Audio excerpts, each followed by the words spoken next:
So for the cameras, people watching, we are Cameron and Raquel from Emberly Digital. It's a web development software marketing company.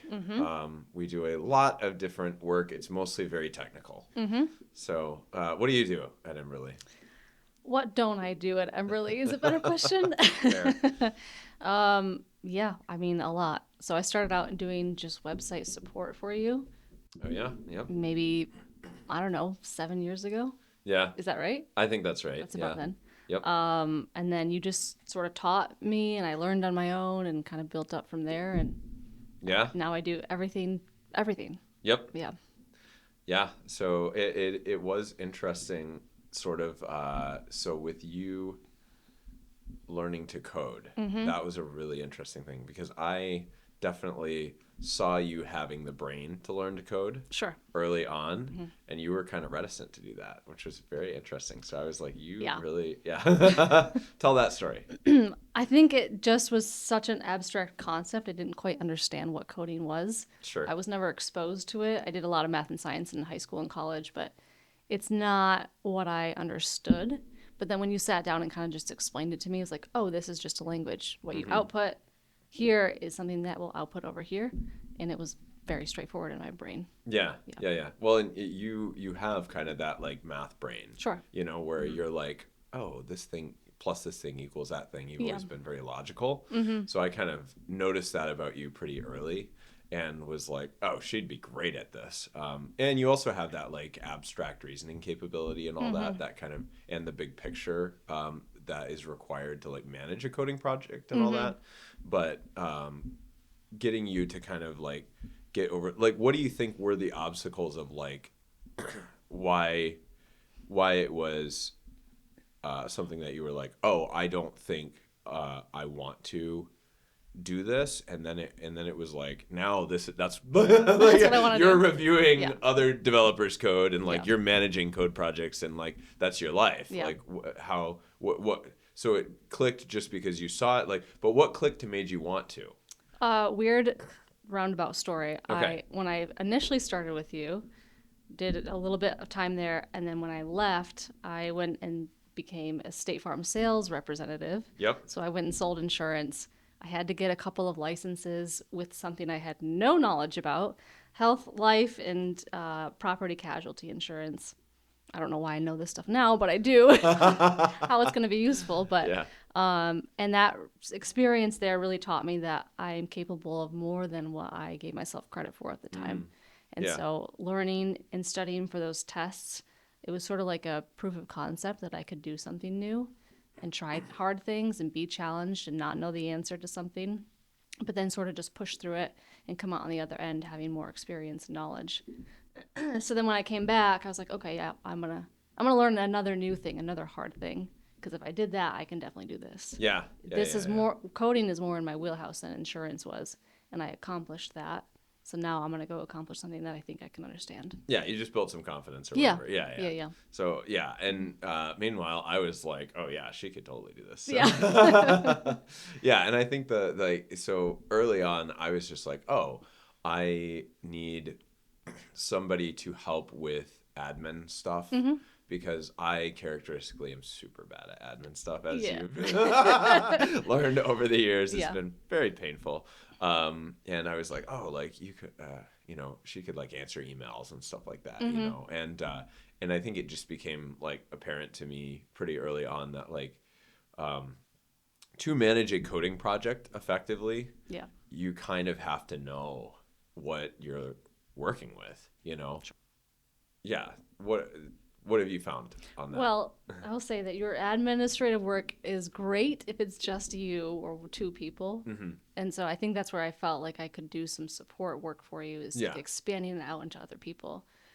When it comes to like a coding project, I think I find is important, you have to be able to understand what you're coding, but also why you're coding it. It's not just, I need this to output on this page in this way.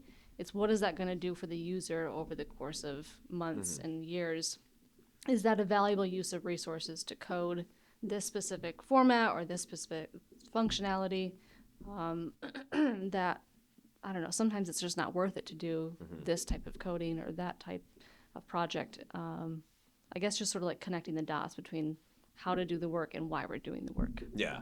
Well, and I think that like it's crazy because I think out of 100 developers, probably 99 have no capacity to like focus on business goals and stay oriented on that, and I understand that. It's just like, you get focused on the trees and you kind of miss the forest. Sure. And vice versa. Yeah. I think there's a ton of like project managers and people who are sort of looking at the overall vectors of the thing, who just have no ability to go down into. I think more people have the ability than the like willingness, and the focus and all that. I think most people could do it if they really like put their mind to it or understood that that's what they needed to do. I guess. But yeah, it's being able to look at both of those things. But I could definitely take any project and you could just like optimize it to death. I could turn any little project into like a $5 million multi-year project, no problem. Easily. Yeah. Yeah.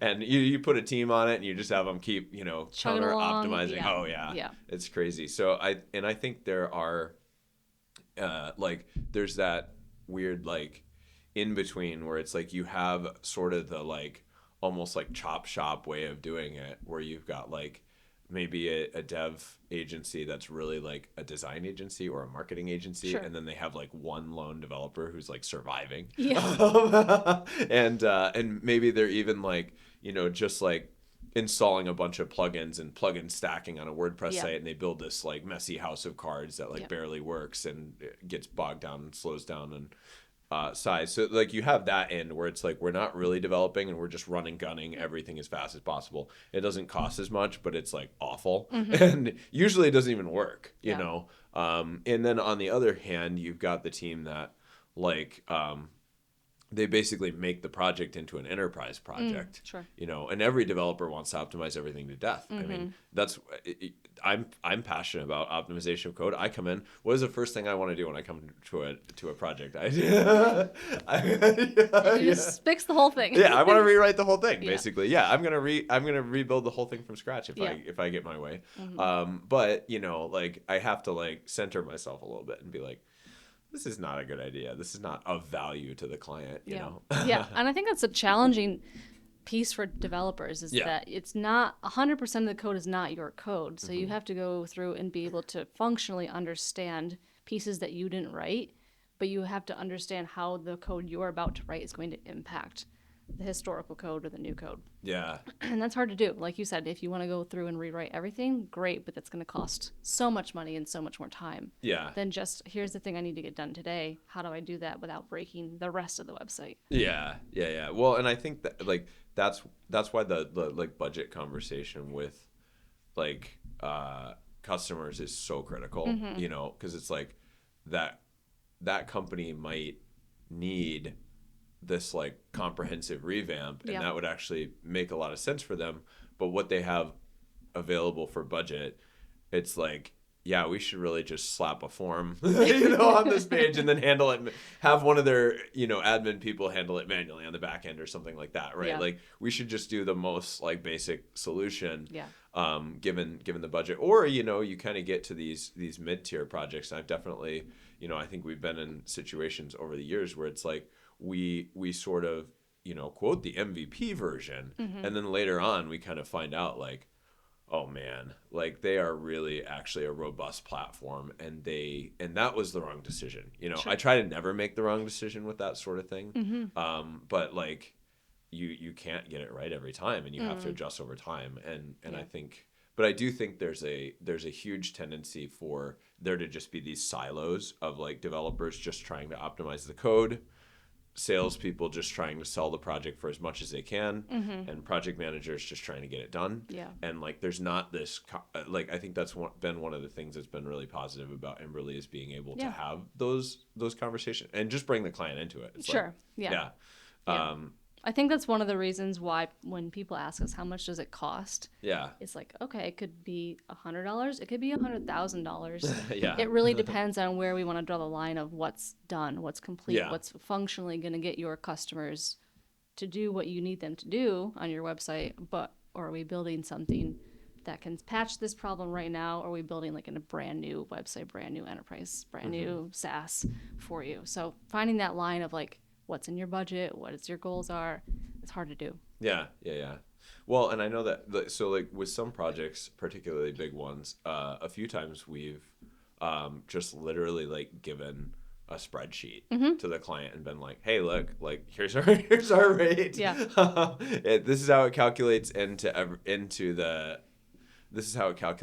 whole spreadsheet and everything. And here's revision hours. Here's how many hours we spent on this. Yep. We put minimums in there and been like, look, like you can't get this. This is a required feature. You can take this one out. Yeah. You can. So I think that's been helpful for them to be able to see sort of that like open source accounting in a lot of cases. It helps to understand why like, no, this stuff can take a long time. Yeah, and that's one of our core values and why we picked it, teach the why. If you can help a client understand why we're making this decision within their budget, within the scope of the project, it helps them understand and be okay, or help us guide our devs in a certain direction that makes more sense for their business, rather than just giving a free-for-all to a developer to do whatever they want. They might get lost in the weeds for a while, and we're going to burn money and burn timeline. Yeah. Well, and I think AI has been an interesting, like, obviously everybody is talking about, like, how Everybody. AI code. It was the sort of thing where, so I've talked about AI for a long time. Yeah. I really think, so I did like a talk on it for some chamber of commerce in like 2017. And at that point, if you had asked me at that point, like, would we still have a web development and software development company that writes code in 2026, I don't know if I would have said yes. I think Really? I think I might have guessed that we would have pivoted. I definitely would have thought we would have self-driving cars. Like everything would be So you self-driving. thought that your own business would be like obsolete by 2026? Well, probably. I think I thought that I would have just pivoted so much. Sure. Like I think I probably thought that we would be like, building AI server farms or something like that, Yeah. or actually like repairing the AI bots or something. And like we're certainly building a lot of like AI integrated applications and like AI bots and things like that. So like we are doing some of that. Yeah. But the amount of code that needs to be written and reviewed and all that manually on a day-to-day basis is crazy. It's crazy. And it's almost like there's this issue that I didn't anticipate with there is so much to review. Yeah. When you can spit out like 1 billion lines of code in a day, it's not all good. What's the joke Yeah. in our office is like, how much code do you actually keep from an AI Right. prompt? Yeah. 50%, 80%, 20%. It all depends on what you're asking, but it's not 100%. I can guarantee that. Yeah. Yeah. Well, and I think like there's that like there's been a number of organizations that have like tried to measuring developer productivity is like an insane endeavor. Yeah. It's just crazy. But they for a while, because developers are very smart. Yeah. That's one of the hardest problems with managing developers is they are incredibly intelligent. Yeah. And if you create a system, they will game it immediately. Yes. Yes. And I think we have the advantage of, because we're small and we have a lot of trust and culture. Yeah. Like we're getting developers who care about the goal of the customer and they care about the user and all that sort of thing. So they're actually trying to like, but that's also what we've communicated as the goal. Yeah. Right. So the minute like we communicate like these organizations have tried using lines of code as their measurement or whatever for developer productivity. Yeah. All of a sudden developers are like, no problem. Yeah. I'm commenting. I'm writing a ton of comments. I'm multi-lining everything. I'm like, oh man. Yeah. Lines of code is a terrible metric. Somebody who has never coded it, has never done a coding project, Yeah. definitely came up with that metric. I guarantee that. But no, it was used in some really big organizations. I don't remember them, and I probably shouldn't say them anyway. But it was used. It was used as a real metric, and developers, of course, absolutely trash the platform gamifying that metric. And I think also like speed is really hard to measure too. That is difficult, yeah. Because it's like you if you are building something, by definition that thing doesn't exist, you know. Sure. Mm-hmm. So it's not like where you are repairing a car, right? And you have, let's say you're doing a brake job, you're replacing the brakes on a car, right? You can, to some extent, sort of measure how long that is going to take. Sure. But you might have a like particularly rusty bolt that, you know, makes it really impossible or whatever. Yeah. But you can get a more accurate, like, what's your average time to do a brake job on all four wheels. Sure. Yeah. Whereas, you know, with development, if you are building something, by definition, you have no idea how long it's going to take to an extent, right? You can kind of guesstimate it. Right. But that is really hard with development, and that's why I think developers need you have to be in constant communication between the client, the project managers, the developers, and I think the most effective projects, the project managers know how to code. I really think it's really, or at least they have been a developer, so they kind of understand the world and understand the language. But otherwise, it's like if you're giving deadlines and you're trying to measure speed, it's like, you know, how fast can you build a building? I don't know. What kind of building? Like, you know, how many rooms do you need? How many bathrooms do you need? Yeah. What type of material can we use? Where are we building this? What are the code restrictions? There's just so much. That's just such a generic and vague question. Totally. And it ranges so much. It's almost like, you know, how fast can you build, you know, a house? Like if you're measuring like, oh, this guy built this skyscraper, and this guy built this single family house faster than the guy who built the skyscraper. He's a faster developer. That's not true. True. You just don't understand that the project sizes are different. And you can even do a project that, especially I think with AI, is like a project that can look really expansive, isn't necessarily. And sometimes like when you hit that thing that is really difficult to code, and it really can't be done by any AI, and it really needs a ton of supervision and walkthrough. It's inside a specific system, or like there's some sort of really, you know, weird variable that the LLMs just can't get their, you know, brains or whatever they have around. It can just be super difficult. Yeah. And I think that's a weird thing for clients to kind of understand about a lot of coding now. It's like the generic version takes almost no time. True. And if you make any deviations from the generic version, it can take insane amounts of time. So it can be like, you know, your generic front end is like $100, you know, and you're like, revisions to the generic front end can be like $4,000. Sure. You know? Yeah. So it's one of those weird sorts of things now. Do you think we'll see sort of a swing of like, here's all this tech debt in maybe a year or 2 years because all of the code that AI has written works now, but really when we try to modify it or add on to it, it's just really, really challenging.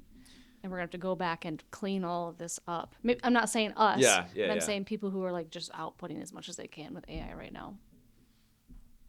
I think maybe. I think that the AIs do continue to get better. Like they have continued to get a lot better at general coding quality and standards and things like that. I think what I have found is that just the process of just like working out all the pieces of a project, even if you have a like really fast builder, it still just takes forever. Yeah. It takes so long to kind of work out everything that you need to work out. And there's so many little micro decisions to make along the way. I do think it is going to get better. I think we will have probably a lot of tech debt to clean up. Sure. I think that's probably going to be accurate. Because there's like, you know, it's a lot of these LLMs are they're writing like the fallback and the fallback to the fallback and the fallback to the fallback and the fallback to the fallback, you know, and they're sort of aiming for this like generic equivalency. But I do think they'll get better over time.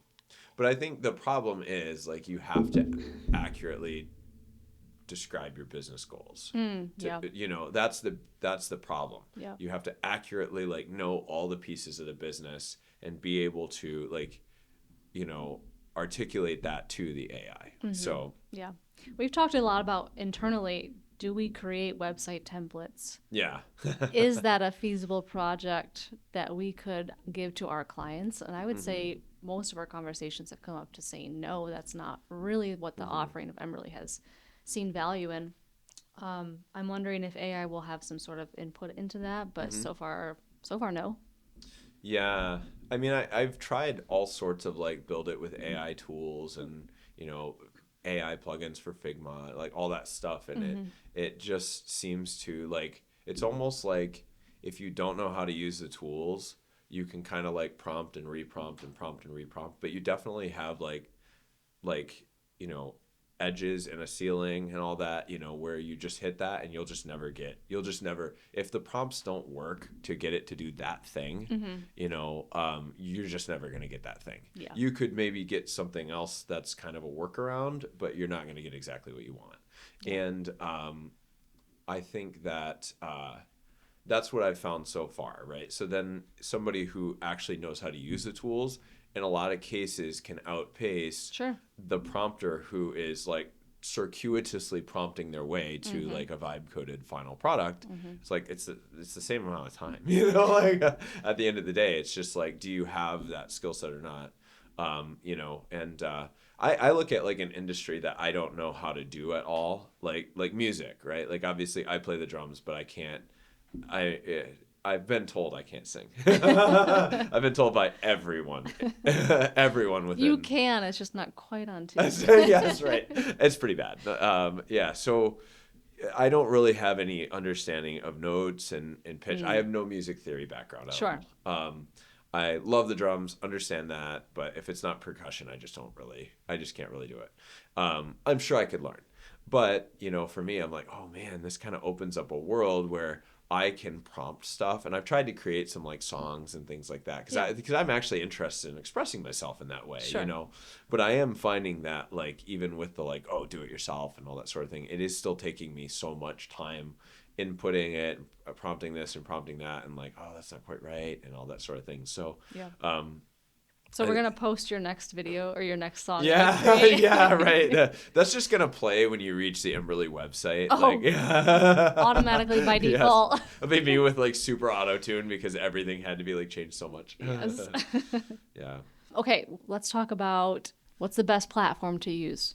And I think that goes into when does a website turn into an application? Do you have a subdomain that uses a real like software service and things like that, or that you redirect people to? And so great question. There are a lot of platforms out there. They all have so many pros and cons.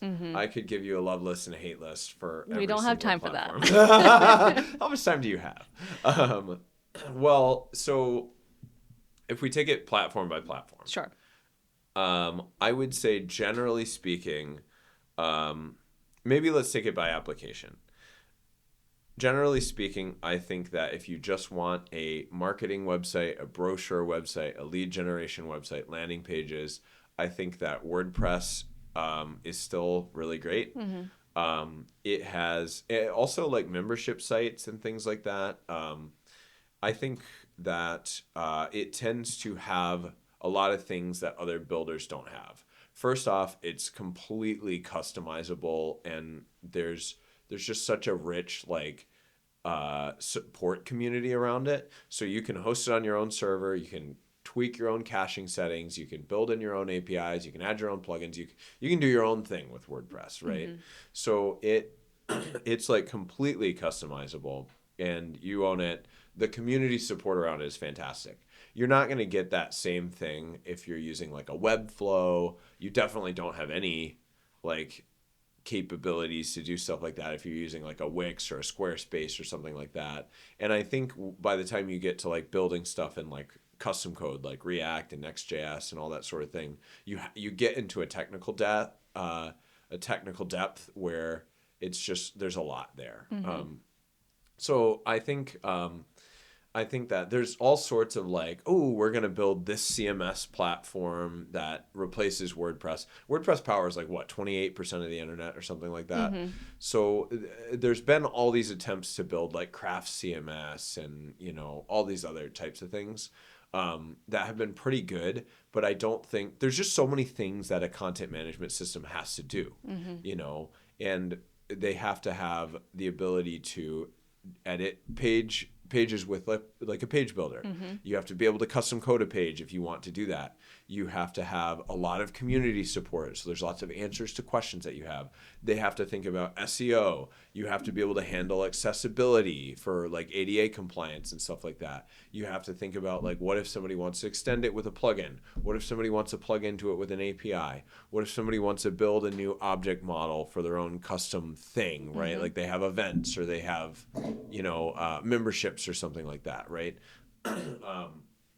So I think WordPress just has an answer. It's not the best answer, but it has an answer for everything. Yeah. And so I think that's why it's so popular. It's such a good choice. It's also really like easy to plug into like marketing integrations and things like that. Yeah. So I would say de facto WordPress is going to be your best choice for like general marketing websites, brochure websites, or even websites with a decent amount of custom functionality when you don't want to spend a lot of development dollars on that custom functionality. I think it can be a good MVP type of build.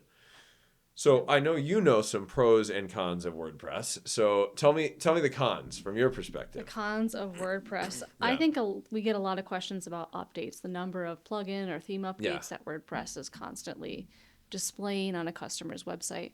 I don't think that's necessarily a bad thing. I think explaining why those updates are available and there so frequently is really important.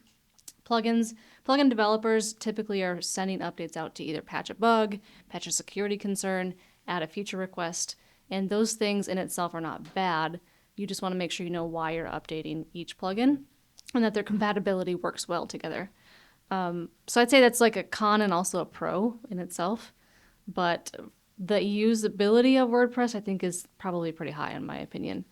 Most clients that I present their website to in WordPress are able to understand it within at least an hour, maybe a couple of hours, if they've got additional functionality on there.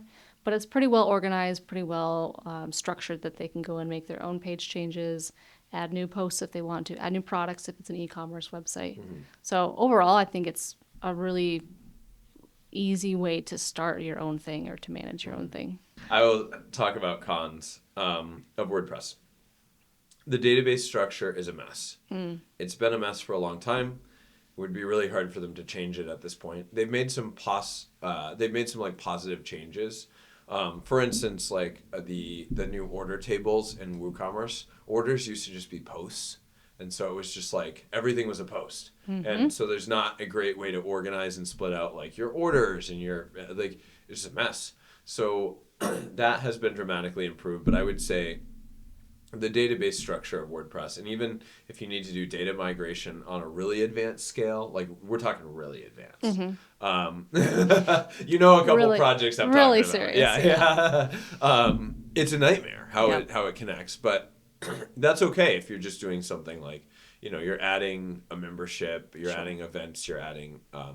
I think that there is a little bit of, because of the ease of adoption of WordPress, you have a very large development community that is not very good at it, right? So you get kind of your lowest tier of developers are sort of the people who are like starting out on WordPress sites and they're just like, you know, adding plugins together. I think the ease of adding a plugin, that's dangerous. Yes.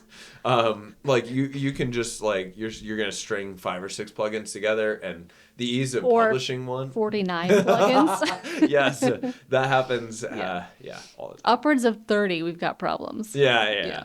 Well, and I think with that, the reason that happens, I think I understand the culture of that and why it happens. So basically, you're either going to have developers who are building free plugins, right? You don't make any money doing that, you know. So they're just like making something cool in their spare time. They put it out there, and then, you know, you have all these security changes and patches and things that roll down the line that you need to deal with.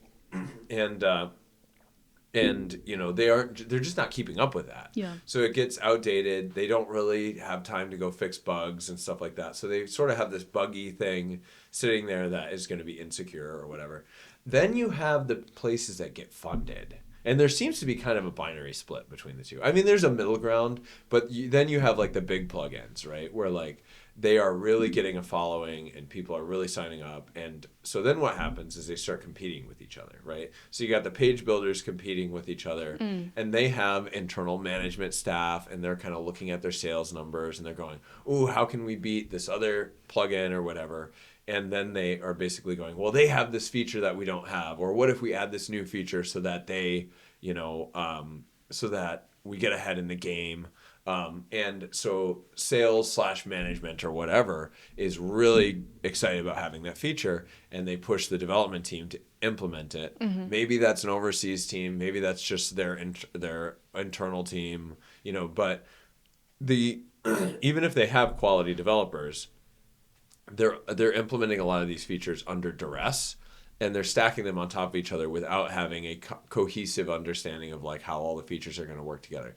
They get a new request, they add it. They get a new request, they add it. They get a new request, they add it. So you end up with this bloat. And when you install and use a plugin, you might need like one of the features. You use one feature, but there's 47 features in the plugin, and you're now loading all of them, and they're all affecting the code of your site. But you're only using the one, so that's why custom development is oftentimes so much better. But I think those are sort of the two extremes where you're either getting like something that's just like not attended to at all, or something that's like got insane tech debt. Yes, it's a delicate balance between using something out of the box and custom coding. Yeah. There's not really a case that I can make for 100% this way and 100% that way. There is some sort of middle ground in there. And it's the challenge of, or I guess it's one of the added values of Emberly, to be able to figure out where in that range does this client's needs actually sit, and how do we accomplish their goals in that way? Yeah. What do you look for when you're vetting a plugin? Oh boy, let's see. When they were last updated. So if they were not updated within the last 3 months, I would say we've got some problems. If they're no longer supported, I think this is actually a surprising thing that I've been seeing more frequently, is that developers are just dropping the support of their plugin. And that leaves your website open to security risks, bug issues. We need to get it off there. We need to rewrite that or put that in some other functionality. Let's see, what else do we look at typically on plugin development? Support. Do they have support? Are they responding to threads? Do they have a GitHub repository that they're constantly updating? That's really, really important. Yeah. I like to know, this is a weird thing, but I do really prefer to see that they have a paid version. We don't have to use the paid version, but there's no way they're incentivized to continue development if they don't have a paid version that's giving them some sort of financial incentivization to have a dev team paying attention. I would say just also like a security review. I mean, it is insane how many plugins are just like running like wildly insecure functions. It's always like, if you sign up for the WordFence newsletters and stuff, and we monitor a lot of those obviously, but it's always some rinky-dink little plugin when they're like, 200,000 WordPress sites, got compromised. Like, you go, I'm like, I know what this is going to be. I open it up, and it's always like some like Joe Dirt footer in footer script injection. It's always a script injection plugin. You're right. Yeah. Pop-up builder or like something. Yeah. You know what I mean? Something. We understand why you need that plugin or why you would want that plugin. Totally. But, But those are robust things to develop. I mean, you're going to build a pop-up builder. I mean, we have a pop-up builder. It was interesting to develop. So it's great now. Now. But like any development, we had bugs to batch. So no problem. Works great. Yeah. So let's go on to other platforms. Shopify, I think, is the next big I agree. one. All right. Love it, hate it. As an e-commerce platform, I love it. Okay. They've made some really good decisions with it. So they originally started, as I understand it, as like a snowboard company or something like I think that. so. And they tried to build an e-commerce platform because there just weren't any good ones out there. And I agree with them. I don't think there were. So they were just like, we have a vision to make something that's higher quality. And in a lot of ways, I think they did that. So I think that's why they're so big now, because they just built a really quality product. It's easy to use. It's easy to edit. They decided that, they're going to sort of manage all Shopify orders like as part of their platform. Hosting is going to be on their platform unless it's headless, like all that sort of thing. I think those are pretty good decisions that keep their quality pretty high, and they pretty much only implement something if it's really high quality. So I'm pleased with the I guess the quality of the platform. I really like. I think they don't have as robust a like theme and page builder infrastructure as WordPress. So if you want to go and like build pages and stuff like that, that is going to be a lot more challenging, I think, in Shopify. They've got a couple good ones and all that, but I don't think they're nearing the level that WordPress has. They're certainly not like a Squarespace where their builder is, or like a Wix where their builder is like a real mess. But I think, it's still a medium range area for me, page building. I would say another thing that is tough is like, this is really sort of an SEO thing and a little bit of a personal irritation, but their slug structure or their like URL structure is annoying unless you are headless, and your headless means building your own site with your own custom code, and then you could tie into Shopify for the e-commerce portion and all that sort of thing, but basically building your own thing. Unless you're headless and you're using Shopify's API or whatever, you are going to be stuck with their URL structure. So you create a page, it's like example.com/pages/about instead of just like example.com/about. Yeah. So I just hate that. And it's, less ideal from Is that a thing you hate, or is there a reason for it? well, it's not as ideal from an SEO perspective. It's and there's a lot of stuff like that is just has been a little harder characteristically in Shopify. Like managing content types has been tough. Yeah, They've that's added true. meta objects. Yeah. They've added meta objects and it's come a long way. They still don't have a good repeater. Like ACF in WordPress has a beautiful repeater. So if you're adding data in rows, So, you're, like, for example, you want to add an event, and you have this event that happens every single Wednesday for the next 6 months. Rather than having to add that event, 12 times 6, you can just add it once and just hit repeat, and that solves that problem. Yeah. So Shopify doesn't quite have that built out yet. Yeah. So maybe this is our request for Shopify to build that. Build repeaters, but fix the URL issue first. From an e-commerce perspective, I would say they're really great. Like in terms of like their built-in shipping and tax configurations and things like that. Easy to use. Like all of that stuff is great. Yeah. And it does take a lot of the pressure off of you as a developer, I think, and off of you as a website owner, because you're not like, oh no, is my e-commerce platform like working? You're not really like worrying about that as much. They're actually pretty on it. So I would say they're pretty good. I would generally use them under e-commerce circumstances. Yeah. And if I'm really going to build something complicated, I'm going to build it headless and just use their backend. But I would pretty much always use them as an e-commerce provider, except for very specific circumstances. I think they're a great e-commerce provider. Unless you're building something completely custom and it's like a SaaS software and you're doing like monthly subscriptions or something like that, I would just build that like custom and use like a Stripe API integration. Sure. So. Have we found a workaround for the content types issue within Shopify?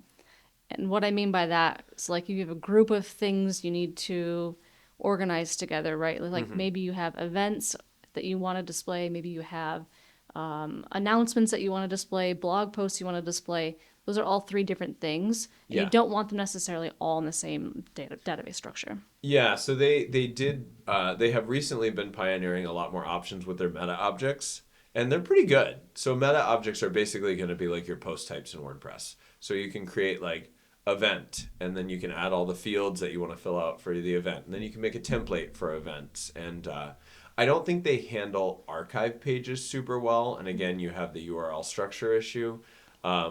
I need to go back and look at what they do for archive pages, but you can just build a page and then use it's like a collection page, right? Basically, yes. Yeah. You could build like a page and then use like the storefront API with GraphQL to and you can use that inside Liquid without like needing to go and build an app or something like that. Well, sort of.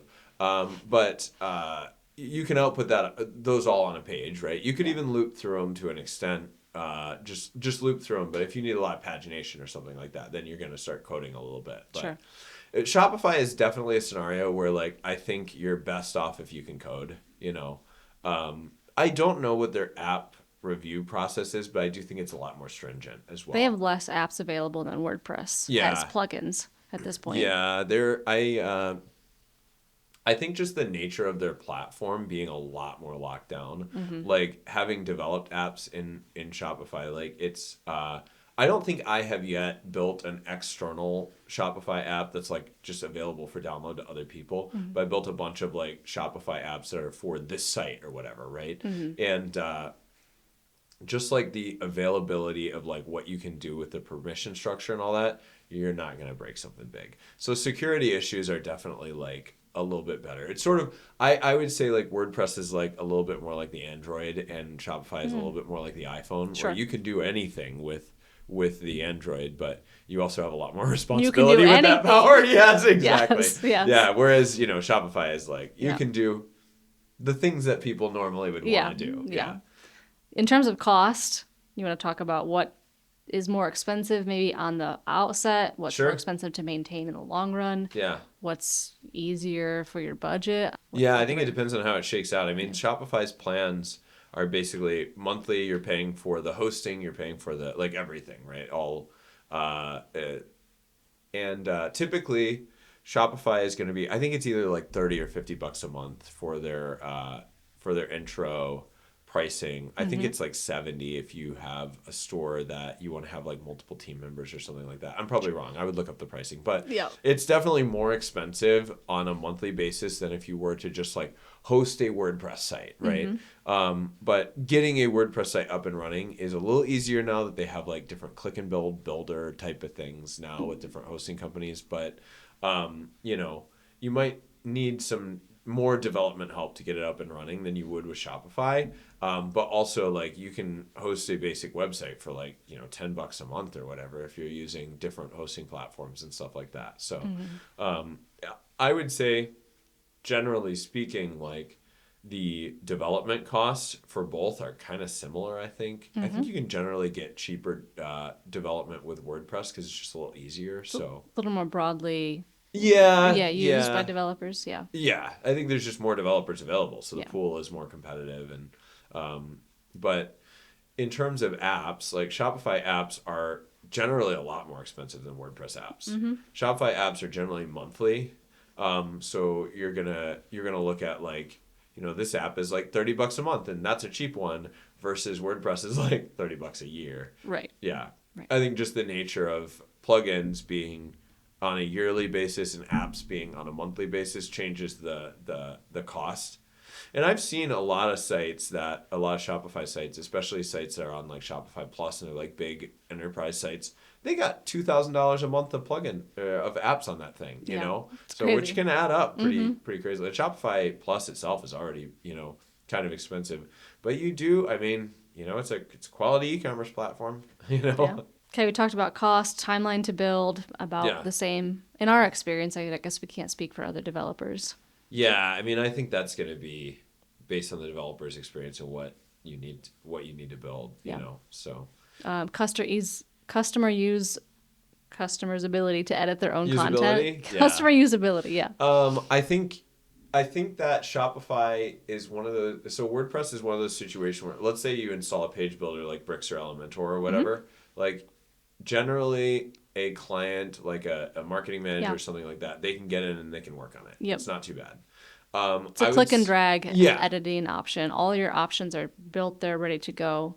You have a limit in what you can modify, but it's good enough that you can customize what you want. Yeah. I think with Shopify, it's like you have a lot of stuff is a lot easier to edit in some ways, right? Like I find most people find editing like products, orders, like stuff like that. Like even like meta objects way easier.